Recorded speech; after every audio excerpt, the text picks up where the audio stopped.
Hello friend, popular TV serial तुमसे तुम तक क्या आगे आने वाले अपकमिंग एपिसोड में अब आप देखने वाले हैं। यहाँ पर मीरा कर रही है वर्धन परिवार को तोड़ने की कोशिश और यहीं पर दूसरी तरफ मीरा कमरे में जाती है अनु के और उसको देती है बड़ी धमकी। अनु मीरा की तरफ देखती है और देखकर सोचती है कि मीरा मैम आप ऐसा क्यों कर रही हैं मेरे साथ, इस तरीके से मेरे पीछे क्यों पड़ी हुई हैं। अनु को कुछ भी समझ नहीं आता है कि मीरा मैम आखिरकार क्या चाहती हैं, उन्हें क्या ही प्रॉब्लम है, मुझे इस तरीके से हर रोज परेशान कर रही हैं। यहाँ पे मेरी मम्मी पापा को भी परेशान कर रही हैं, बीच में ला रही हैं और आगे भी ऐसा कह के गई हैं कि यहाँ पे वो कुछ करेंगी, यहाँ पे देखेंगे। अनु बहुत परेशान होती है। तभी इधर देखेंगे कि यशवर्धन रोते रोते आता है अनु के पास और अनु यशवर्धन को देखकर परेशान हो जाती है और सोचती है कि इन्हें क्या हो गया, अब ये क्यों रो रहे हैं, इस तरीके से परेशान क्यों दिखाई दे रहे हैं। तो पूछती है कि आपको क्या हुआ है भैया, यश भैया बताइए तुमने क्या। तो यहाँ पे कहता है यशवर्धन कि तुमने क्यों बताया मीरा की कि मैंने तुम्हें बता दिया है कि घर में सब लोग तो तुम्हारे बारे में पता नहीं है, तुम यहाँ पर आई हुई हो।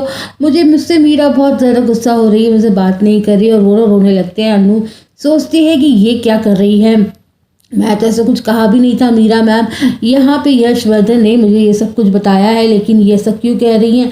तब अनु को समझ में आ जाता है कि मीरा जो है ना वो घर में लड़ाई लगवाना चाहती है, यहाँ पे लड़ाई का काम कर रही है, घर में एक मेंबर को मेरे खिलाफ भड़काना चाहती है हर एक को और इस तरीके से घर तोड़ना चाहती है। तो अनु कहती है कि नाचार तुम जो कुछ कर लो मीरा मैडम, अब इस घर को ना मैं तोड़ने दूंगी किसी भी हालत में, आप कितनी भी कोशिश कर लेना इस घर के मैं टुकड़े नहीं होने दूंगी, क्योंकि ऐसा मैं कभी नहीं होने दूंगी। अब अनु सोच रही है कि मीरा यहाँ पे जो चीज़ करेगी वो उसके साथ जवाब तो जरूर देकर रहेगी, वो चुप नहीं बैठेगी। इधर मीरा कमरे में जाती है, सोचती है कि अब अगला मुझे ऐसा क्या करना है जो मैं अनु को परेशान करूं। बहुत ज़्यादा उड़ रही है, सबके सामने मेरी बेइज्जती करी ना, मेरी सच्चाई लेके आई, अब मैं उसको छोड़ूंगी नहीं। अब यहाँ पे वो एक नया प्लान बनाएगी जहाँ पे मानसी को कमरे में बुलाएगी और मानसी के साथ मिलकर सोचती है कि अब हमारा नेक्स्ट स्टेप क्या होगा अनु के खिलाफ, जिससे अनु परेशान हो जाए।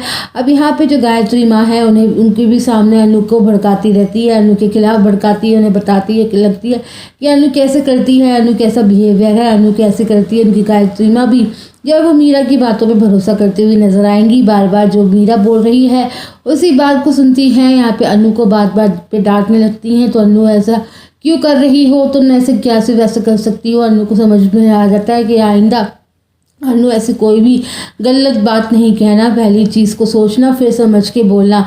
तुमने आज कितनी बड़ी बात बोल दी मीरा के बारे में, मीरा ऐसे कैसे कर सकती है, इस तरीके से बोल रही होती है। अनु बहुत ज़्यादा परेशान होती है, उसे काफ़ी बुरा लगता है कि माँ उसके बारे में ऐसा सोचती हैं। तो यहाँ पे अनु को लगता है कि मीरा मैम इस घर को शायद मकसद इसलिए आई हैं कि उस घर को तोड़ना चाहती हैं, तो ये उसे बर्दाश्त नहीं हो पा रहा है कि मेरे इस घर में मैं अच्छे से रिश्ते कैसे निभा रही हूँ, सब कुछ खराब कर रही हैं, कभी गायत्री माँ के साथ, कभी यश के साथ, तो कभी हर्ष के साथ। अब आर्य सर आएंगे तो आर्य सर को भड़काने की कोशिश करेगी।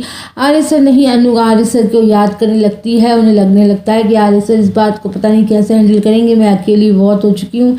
इधर आर्य सर जो है वो खान बाबा के पास बैठे होते हैं, तो कहते हैं कि तुम चुप क्यों हो गए थे। तो आर्य सर कहते हैं कि इसलिए चुप हो गया था क्योंकि मैं ना राजनंदिनी को नहीं बचा पाया। तो यहाँ पे खान बाबा कहते हैं लेकिन तुम उसे बचा सकते थे, लेकिन तुमने उसको नहीं बचाया। एक काम करो, अपनी भूल को सुधारो और कोशिश करो कि कैसे भी सुधर जाए। यहाँ पे खान बाबा जो है वो आर्य सर को समझाते हैं कि कुछ भी करो अपनी भूल को सुधारना पड़ेगा तुम्हें। यहाँ पे आर्य सर कहते हैं कि क्या करने वाले हो, जो खान बाबा क्या कह रहे थे, अब उनसे क्या देखने, काफ़ी ज़्यादा इंटरेस्टिंग होने वाला है कि आखिरकार राजनंदिनी की मौत कैसे हुई। न्यूज़पेपर में ऐसा कुछ न्यूज़ छपा था जिसको पढ़कर खान बाबा भी बहुत ज़्यादा परेशान हो गए थे। अब यहाँ पे देखना दिलचस्प होगा कि राजनंदिनी की मौत के पीछे आखिर क्या साजिश थी, क्या राज था।